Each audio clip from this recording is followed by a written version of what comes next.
러시아의 침공을 당한 지 한 달이 지난 우크라이나의 시민들이 본국에서 탈출한 그 인원수가 무려 400만 명을 넘어섰고 이제 곧 500만 명에 이른다고 합니다. 18세 이상, 60세 이하의 징집된 남성들을 제외하고 그 400만 중에서 90% 이상은 어린아이와 여성들입니다. 전쟁이 나게 되면 가장 큰 피해는 결국엔 가장 연약한 이웃들이 당하게 됩니다. 전쟁을 피해 난민이 된 여성과 어린이들은 언제 닥칠지 모르는 제2의 재앙, 인신매매나 성적인 학대 등을 당할 위기를 겪게 되죠. 이 400만 명 중에서 230만 명이 몰리게 된 곳이 바로 폴란드입니다. 그런데 이 폴란드에서 전쟁 직후 기이한 일들이 일어나고 있습니다. 그 폴란드의 각 도시들에서 우크라이나 시민들을 마치 자신의 고향에 찾아온 친척인 것처럼 자신의 집에 앞다투어 집에 초대하고 환영하는 일들이 일어나고 있는 것입니다. 방금 영상에서 보셨듯이 우크라이나에 대한 폴란드의 환대는 의식주를 넘어서 이제 다음 세대들을 위해 교육과 문화의 혜택까지 풍성해지고 있는 것입니다. 제가 2주 전에 한 연락을 받았습니다. 강원도 삼척의 모 지구대에서 연락이 왔습니다. 목사님, 따스한 게 손준원 목사님이시죠? 예, 맞습니다. 목사님, 너무너무 고맙습니다. 저희한테 이런 것을 보내시다니요. 저희가 뭘요? 네, 따스한 교회 이름으로 저희들에게 이 강원도의 지역에 피해를 당한 이웃들의 복구를 위해서 수고하는 소방대원인 저희들을 위해서 따스한 교회에서 이렇게 많은 간식들을 보내셔서 너무 감사합니다. 알고 봤더니 우리 따스한 교회 청년들이 그렇게 자신들의 성금을 모아서 간식을 사서 강원도 삼척의 곳곳에 지구대에 소방대원들 힘내시라고 따스한 선물을 보냈던 것입니다. 오늘 읽은 창세기 18장과 19장은 일종의 쌍둥이 본문이에요. 창세기 18장은 세 사람을 환대한 아브라함 이야기, 창세기 19장은 두 천사를 환대한 롯 이야기입니다. 오늘 본문 18장 1절에서 보면 이렇게 나와 있죠. 여호와께서 마므레에 쌍수의 나무들이 있는 곳에서 아브라함에게 나타나시느니라. 아브라함을 방문한 세 사람 중에서 그 중에 한 분은 하나님이셨고 나머지는 하나님과 동행한 두 천사들이었습니다. 나중에 창세기 19장에 보면 롯이 있는 소돔에 그 두 천사가 방문을 하게 되죠. 그런데 오늘 그 세 사람이 오늘 아브라함의 집에 방문한 때가 언제였습니까? 날이 뜨거울 때였습니다. 보통 중동 지역에서 사람들이 일을 멈추고 손님들이 오고 가지 않는 시간, 날이 뜨거울 때입니다. 창세기 19장을 보면 두 천사가 롯을 방문한 시간은 언제였습니까? 저녁 때입니다. 네, 보통 뜨거운 햇볕이 장렬하는 오후 시간이 아닌 이 저녁 시간 혹은 이른 아침 시간에 손님들이 도시를 방문하게 됩니다. 자, 그런데 웬일인지 이 뜨거운 햇볕이 장렬하는 이 시간에 아브람도 일을 멈추고 장막 그늘 아래서 쉬고 있던 이때에 낯선 세 사람의 모습이 보입니다. 아니, 저 사람들은 도대체 누구지? 아무도 오고 가지 않은 이 뜨거운 오후 시간에 저들은 어디서 온 것이지? 아브라함이 주목하게 된 것입니다. 뭔가 예사롭지 않은 상황이 직감이 되었습니다. 그래서 아브라함은 세 사람에게 다음과 같이 청합니다. 3절로 5절 말씀 한번 눈으로 보시겠습니까? 내 주여, 내가 주께 은혜를 입었사오면 원하건대 종을 떠나 지나가지 마시옵고 물을 조금 가져오게 하사 당신들의 발을 씻으시고 나무 아래에서 쉬소서. 내가 떡을 조금 가져오리니 당신들의 마음을 상쾌하게 하신 후에 지나가소서. 당신들이 종에게 오셨음이니이다. 내가 은혜를 입었사오면 이라는 표현은 그 은혜가 필요한 사람이 해야죠. 지금 세 사람이 아브라함한테 할 말, 내가 은혜를 입었사오면, 근데 이 표현을 거꾸로 집 주인인 아브라함이 손님 3명에게 내가 주께 은혜를 입었사오면 이렇게 부탁을 합니다. 자신을 떠나지 말라고 복을 구하고 있습니다. 그러고서는 그들의 발을 씻을 세족식을 준비합니다. 얼마간의 떡을 가져와서 그들의 배고픔을 달래고자 합니다. 여러분, 갑자기 이 시간, 아브라함이 장막 밑에서 쉬고 있던 이 시간이 갑자기 아브라함과 그의 가족들이 급하게 아브라함 레스토랑을 열게 되었습니다. 아브라함은 아내 사라에게 파스타를 준비하라고 합니다. 주부 여러분, 갑자기 킹 받으시죠? 예. 이런 상황 제일 싫잖아요, 그죠?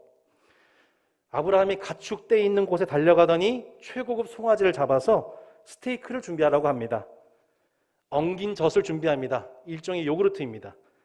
거기다 갓 짜낸 우유까지 최고급 아브라함 정식 코스를 세 사람을 위해서 대접합니다.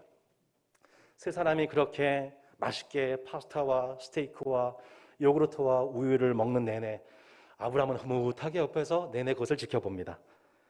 서서 손님의 식사를 대접하는 자, 이것을 저희가 집사라고 합니다. 신약으로 시작하면 아브라함은 이렇게 자신에게 찾아온 나그네들을 환대하는 성령 충만한 집사였던 것입니다. 이러한 환대는 창세기 18장 아브라함의 모습과 창세기 19장 롯의 모습에서 또한 등장합니다. 1절로 3절 말씀 창세기 19장 잠깐 보실까요? 저녁 때 그 두 천사가 소돔에 이르니 마침 롯이 소돔 성문에 앉아 있다가 그들을 보고 일어나 영접하고 땅에 엎드려 절하며 이르되 네 주여 돌이켜 종의 집으로 들어와 발을 씻고 주무시고 일찍 일어나 갈 길을 가소서. 그들이 이르되 아니라 우리가 거리에서 밤을 새우리라. 롯이 간청하며 그제서야 돌이켜 그 집으로 들어온지라. 롯이 그들을 위해서 식탁을 베풀고 무교병을 구우니 그들이 먹으니라. 이렇게 나와 있습니다.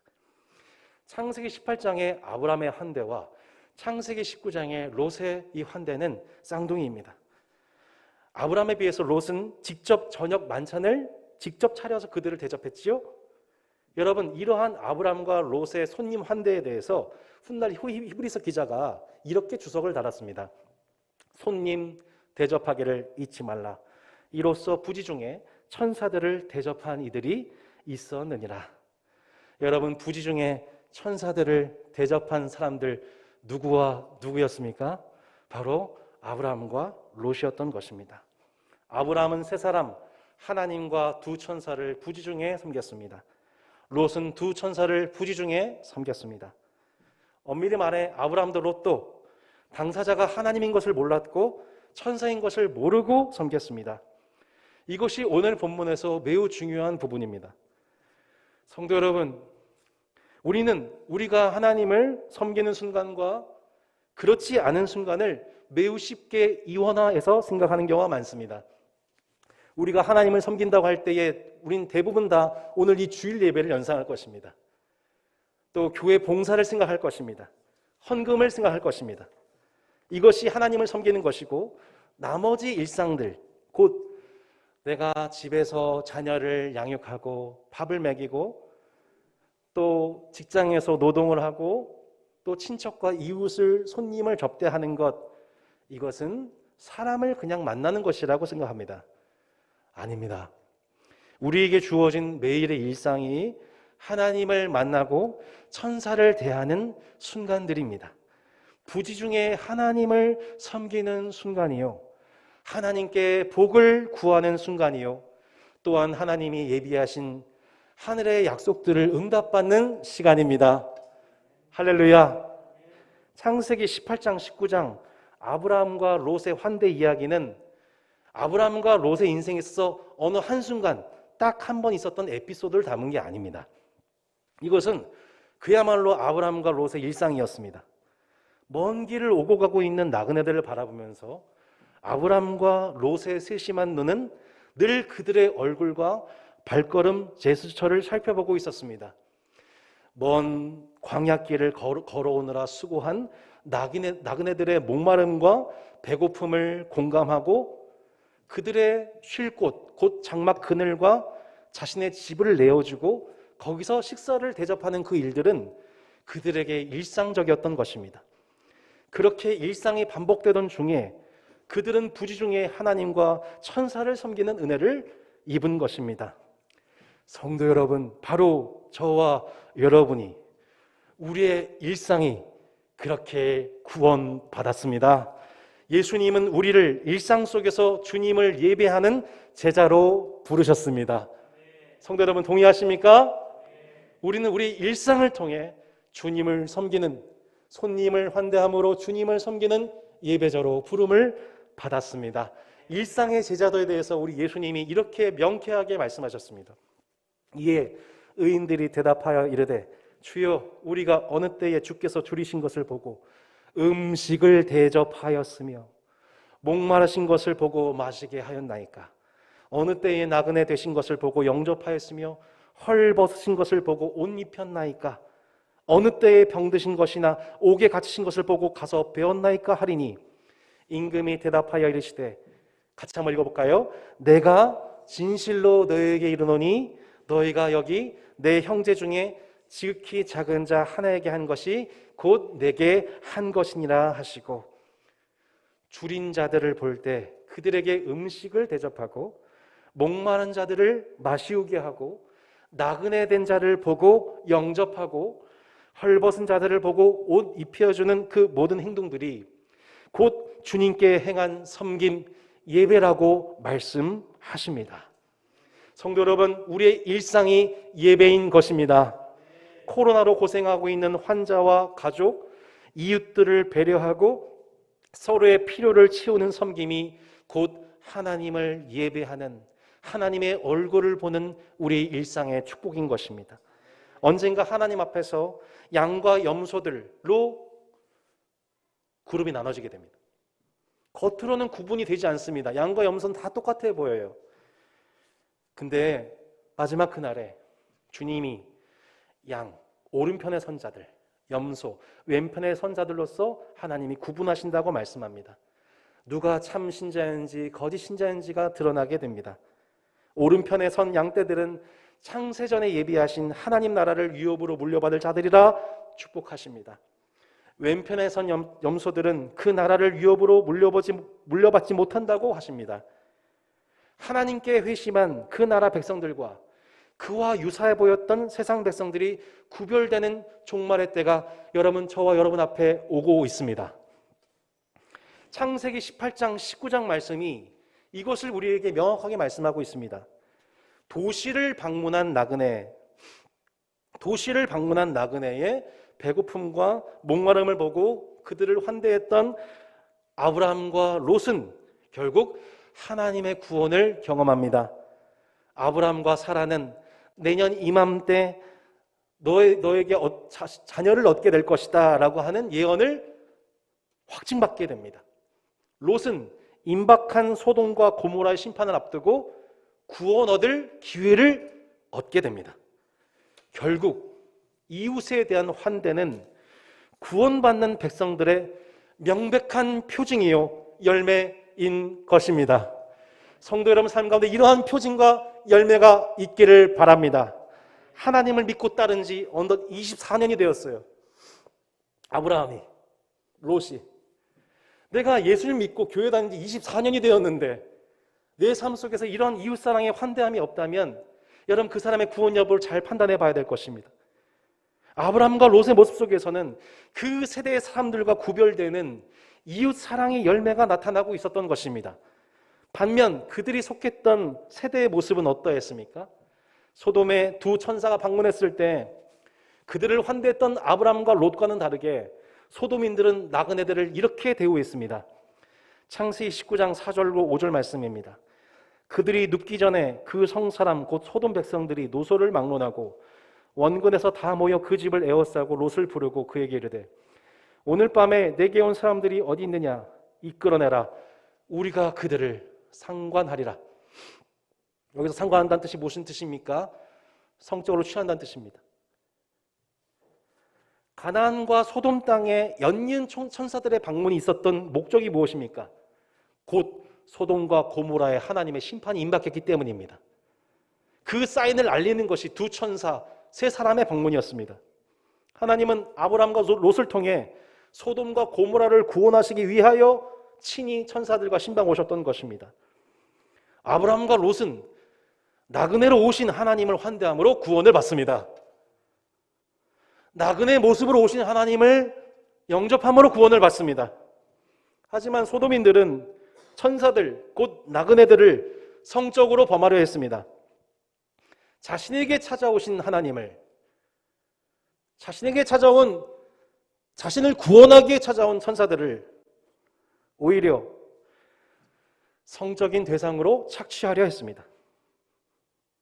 늙은이나 젊은이 가릴 것 없이 모두 함께 롯의 집을 둘러싸고 나그네들, 그리고 그 나그네들을 보호하려는 롯을 협박합니다.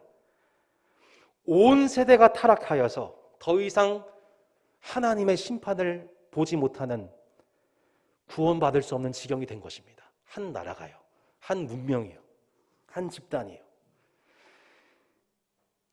이 일이 범죄의 명백한 증거가 되자 결국 하나님은 소돔과 고모라를 심판하십니다. 이것이 하나님의 심판이 있기까지 일련의 법정적 과정들인 것입니다. 아브라함과 롯이 나그네를 환대한 에피소드들이 괜히 창세기 18장, 19장에서 등장하는 것이 아닙니다. 이게 생뚱맞게 등장하는 본문이 아니에요. 거대한 두 세력의 다툼입니다. 하나님 나라에 속한 백성들의 세계관, 그 반대 세상에 속한 세계관인 것이죠. 조금만 기억을 더듬어 볼까요? 창세기 13장 기억하십니까? 아브라함과 사레 가정이 가나안 땅에 기근이 들자 어디를 향하게 되었지요? 애굽으로 향하게 되었습니다. 그들은 가난한 자가 되었습니다. 그들은 애굽의 나그네가 되었습니다. 그는 애굽의 왕이 언제든지 성적으로 유린할 수 있는 연약한 여성 사례였습니다.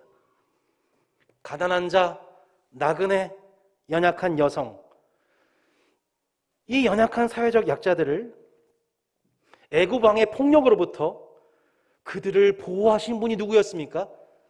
하나님 그 자신이셨습니다. 당시 애굽을 비롯해서 나그네들에 대해서 불의를 행하는 것이 너무나도 당연스러운 세계관이 팽배한 세속 가운데 하나님은 내 이웃을 내 몸처럼 사랑하라, 내 이웃을 내 몸처럼 사랑하라는 이웃사랑의 복음이 무엇인지를 친히 몸소 애굽 땅 가운데 그 영광을 나타내셨던 것입니다. 그리고 아브라함과 롯은 각각 가나안과 소돔 땅에서 이웃을 내 몸처럼 사랑하는 제자로서 묵묵히 하나님 나라가 저 아브라함에게 롯을 통하여서, 아브라함을 통하여서 롯을 통하여서 저것이 하나님의 나라이구나, 내 이웃을 내 몸처럼 사랑하는 저 두 사람, 그 두 사람의 모습을 통해 하나님 나라가 무엇인지, 그 세계관이 무엇인지가 드러나도록 하나님은 가나안과 소돔 땅에 그 두 사람을 심으셨던 것입니다. 그들은 그들에게 찾아온 나그네를 굶주림과 폭력으로부터 보호해 줍니다. 고아와 과부된 이웃들을 물질과 음식으로 섬겼습니다. 이러한 아브라함의 먼 후손, 먼 훗날 하나님께서는 아브라함의 후손들에게 다음을 말씀하십니다. 같이 한번 말씀 한번 읽어볼까요? 시작. 너는 이방 나그네를 납치하지 말며 그들을 학대하지 말라. 너희도 애굽 땅에서 나그네였음이라. 너는 과부나 고아를 해롭게 하지 말라. 성도 여러분, 우리가 매일 뉴스를 통해 우크라이나에서 발생하는 난민들, 유럽을 돌아다니는 나그네들을, 남편과 아버지를 잃은 고아와 과부들을 바라보면서 여러분 무엇을 느끼고 계십니까? 저 사람들 참 딱하다. 야 우리는 전쟁이 일어나지 않도록 국방력과 외교력을 강화해야겠다. 이런 현실적으로 맞는 이야기만 생각하고 있지는 않습니까? 하지만 우리가 대한민국 시민이라면 우리가 조금 더 본질적으로 기억해야 되는 것 하나가 있습니다. 그것이 무엇이죠? 우리나라야말로 지난 일제시대와 6.25 전쟁의 비극 속에서 불의와 학대와 폭력과 살인을 당하며 흩어져서 결국엔 전 세계의 난민이 되었던 우리의 과거가 있었다는 것을 기억해야 됩니다.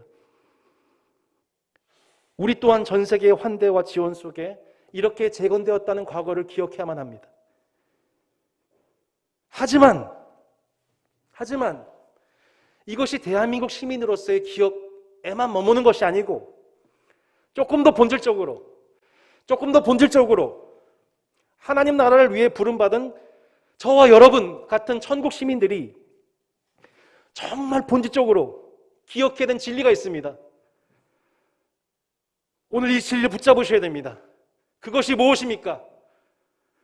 우리가 나그네였다는 것입니다. 성도 여러분, 저와 여러분이 나그네였습니다. 하나님 나라 밖을 돌아다니며 광야 같은 인생을 정처 없이 끊임없이 걸어가야 하는 나그네. 하나님 나라의 주인이신 하나님께서 그 집의 문을 친히 열어주지 아니하시면, 친히 그 집에서 우리를 환대해주지 아니하시면 결코 그 집에 들어갈 수 없고, 그 집이 안겨주는 식탁의 풍성함과 회복의 은혜와 그 모든 것들을 누릴 수 없는 나그네. 그 나그네가 저와 여러분이었다는 겁니다. 한 주 동안 주일 예배를 오프라인으로 드리지 못하고 어제 예배를 앞두고 이 자리에서 홀로 밤에 기도하는데, 내가 이걸 잊어버렸었구나.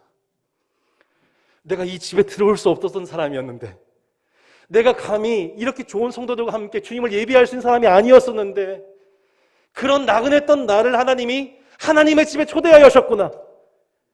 내가 그것을 요구하기도 전에, 지금 제게 은혜가 있다면 제게 그 은혜를 주세요라고 제가 구하기도 전에 오히려 하나님이 우리 가운데 그 은혜를 베풀어 주셨습니다. 주님이, 집주인이신 주님이 저와 여러분을 아무 대가 없이 우리를 먼저 주목하시고 먼저 이름을 불러 초대하여 주셨습니다. 그 집에 들어온 우리에게 손수 우리의 더러워진 발을 씻겨주시고 우리에게 풍성한 식탁을, 만찬을 준비하셔서 우리에게 그 음식을 손수 차려주시며 그 옆에 서서 우리가 배불리 먹을 수 있도록 주님은 서서 우리의 집사가 되어 주셨습니다. 성도 여러분, 이것이 나그네된 우리를 향한 하나님 나라의 집주인이신 예수 그리스도의 복음인 것입니다. 우리가 그분의 VIP가 된 거예요. 한번 고백해 볼까요? 나는 예수님의 VIP입니다. 믿으세요? 우리가 주님 섬기는 게 아니에요. 주님이 그렇게 주님의 집에 우리를 초대해 주셔서 우리를 VIP로 대접하시면서 우리의 섬김을 받으신 것이 아니라 주님은 우리를 도리어 섬겨주고 계신 것입니다. 여러분, 오늘 주일 예배도 마찬가지입니다. 주일은 주님의 날로서 우리가 주님을 섬기는 날 같아 보이지만 사실은 지금도 우리를 위해서 쉬지 않고 일하시는 주님이 여러분을 위해서 일하고 계신 중입니다. 믿으시죠? 하나님의 일하심을 믿기에 우리가 안식을 누릴 수 있는 것입니다. 오늘도 말씀과 성령을 통하여서 우리 가운데 예비하신 그 하나님 나라의 식탁의 풍성함으로 여러분 초대받은 저와 여러분은 복 있는 자들입니다. 주일을 통해 오늘 그렇게 우리를 주인의 식탁 자리에 초대하셔서 우리의 모든 영과 육의 필요를 채워주시기까지 일하고 계시는 예수 그리스도를 기념하고 찬미하는 주일 예배 되시기를 축원합니다. 더 나아가 여러분, 우리가 24년 동안 이분의 식탁에 초대받아 이렇게 섬김 받았다면 그 24년이 흘렀을 때쯤이면 여러분 어떤 열매가 나타나야 하지요? 그 손님을 환대하시는 그 주인의 자비하심처럼 우리도 우리에게 찾아오는 이웃들에 대하여 자비로워지게 되는 것입니다. 성도 여러분, 주님이 여러분을 환대하시듯 여러분의 이웃들에게 환대의 복음을 베푸시기를 바랍니다. 그 일상의 순간 속에서 우리는 부지중에 하나님을 섬기고 천사들을 대하고 우리 인생을 향한 하나님의 놀라운 축복들을 응답받게 되는 은혜가 여러분 우리가 이웃을 환대하는 일상 속에 숨겨져 있음을 믿으시기를 바랍니다. 우리 따스한 교회 모든 성도들은 그렇게 최종 종말의 날에 하나님의 오른편에 선 자들, 창세전에 예비하신 하나님 나라를 유업으로 받는 모든 양떼들 되시기를 주 예수 이름으로 축원합니다. 말씀을 적용하며 한 주간 세 가지를 실천하고자 합니다. 성도 여러분, 가장 먼저 우크라이나의 평화와 국가의 회복을 위해서 기도합시다. 예배당 뒤편에 우리 우크라이나 선교사님들께서 직접 기도 제목을 정리하신 기도 책자를 50권 받았습니다. 가정별로 개인별로 꼭 가져가 주십시오. 지금 이 시간 나그네 된 자, 우크라이나 난민들을 위해서 기도하며 어떻게 그들을 도울지 묵상하는 한 주가 되시기를 바랍니다. 두 번째, 이웃사랑의 디테일을 개발하십시오. 한번 따라 볼까요? 이웃사랑의 디테일을 개발합시다. 여러분 혹시 이번에 아카데미 그 시상식에 윤여정 씨 보셨나요? 네. 그 시상 장면을 보면 참 인상적이었죠. 이 나무 조연상 시상 역할을 맡게 되었는데 한쪽에 이제 푸른 리본을 달고서 이분이 무대 위에 서셨습니다. 그 리본이 뭘 상징하냐? 우크라이나 난민을 위한 캠페인을 상징합니다. 이 나무 조연상 수상 대상자가 이 트로이 코처라는 분입니다. 윤여정 씨가 너무 감격하면서 너무너무 감격하면서 이분의 이름을 호명하고 이분을 환대하고 이분에게 트로피를 건네줍니다. 마음껏 축복해 주죠. 근데 갑자기 트로피를 뺏어요. 사람들이 의아합니다. 여러분, 윤여정 씨가 왜 그 트로피를 뺏었습니까? 청각 장애가 있는 이 배우가 자신의 수호로서 청각 장애우들에게 자신의 메시지를 전달할 수 있도록 그 트로피를 잠시 자기가 간수한 것입니다. 이것이 무엇이에요? 이웃사랑의 디테일. 옷차림, 눈빛, 태도 하나하나 속에 자신의 이웃을 환대하는 그 디테일한 언어와 몸동작, 눈빛이 그 윤여정 씨의 모습 속에서 드러났을 때 온 세계가 감동했던 것이죠. 여러분, 아브라함도 이해 못지 않습니다. 그가 얼마나 디테일한지 모릅니다. 세 사람에 대해서 얼마나 정제되고 겸손한 언어를 사용하는지 보십시오. 그들의 피곤함과 배고픔을 배려하는 아브라함의 태도를 보십시오. 최고의 음식을 극진하게 대접하는 이 환대하는 모습을 보십시오. 저는 여러분, 따스한 교회 성도들은 이미 하나님께 사랑받는 자들이지만 이러한 이웃 사랑의 디테일러들로서 이웃을 환대한다는 게 저런 모습이구나. 점점점 기계화되고 메말라가는 이 세대 속에서 이웃에 대한 섬세한 디테일이 살아있는 이웃 사랑의 문화를 파급하는 여러분 따스한 교회 되기를 원합니다. 마지막으로 여러분 따스한 기후 지킴에 함께 합시다. 이번 주 차성준 형제님께서 친절한 안내자가 되셔서 대한민국의 육식 문화를 분석하는 글을 매일 올리십니다. 연재글을 준비하셨어요. 대단한 열정입니다. 제가 이 최영미 집사님, 차성준 형제님의 열정을 보면서 제가 할 수 있는 일이 뭘까? 말씀을 좀 찾아봤습니다. 레위기 말씀에 이런 말씀이 있습니다. 안식년의 소출은 너희가 먹을 것이니 너와 내 남종과 내 여종과 내 품꾼과 너와 함께 거류하는 자들과 내 가축과 내 땅에 있는 들짐승들이 다 그 소출로 먹을 것을 삼을지니라. 여러분, 말씀을 우리가 곱씹어 보십시오.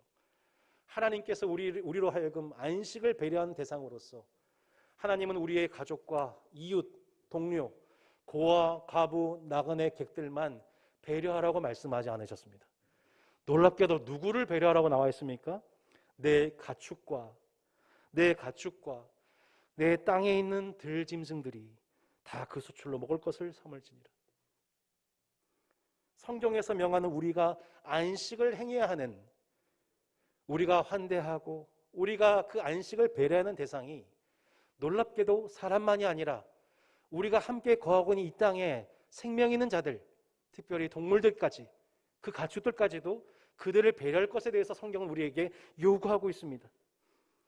코로나는 동물에 기생하던 바이러스들이 이제는 인류의 절대 다수를 형성하게 된 인간에 정착한 결과가 코로나 바이러스입니다. 우리가 의도적이었던 비의도적이었던 지금 인구는 폭발적으로 증가하고 있고 더 이상 바이러스는 동물이 아닌 인간에게 들어가는 선택을 할 수밖에 없게 되었다는 것이 과학자들의 정설입니다. 이것은 무엇을 말씀합니까? 인간이 함께 살아가고 있는 동물과 이 생태계를 그들의 안식과 번식을 보장해 주지 않으면 결국 인간의 생존과 안식 또한 불가능하다는 것을 저희는 지금 3년째 뼈저리게 배우고 있는 중인 것입니다. 성도 여러분, 오늘 이 말씀을 잠시 묵상하며 하나님 앞에 기도했으면 좋겠습니다. 함께 기도할 때에 오늘 이 말씀을 다시 한번 곱씹어 봅시다.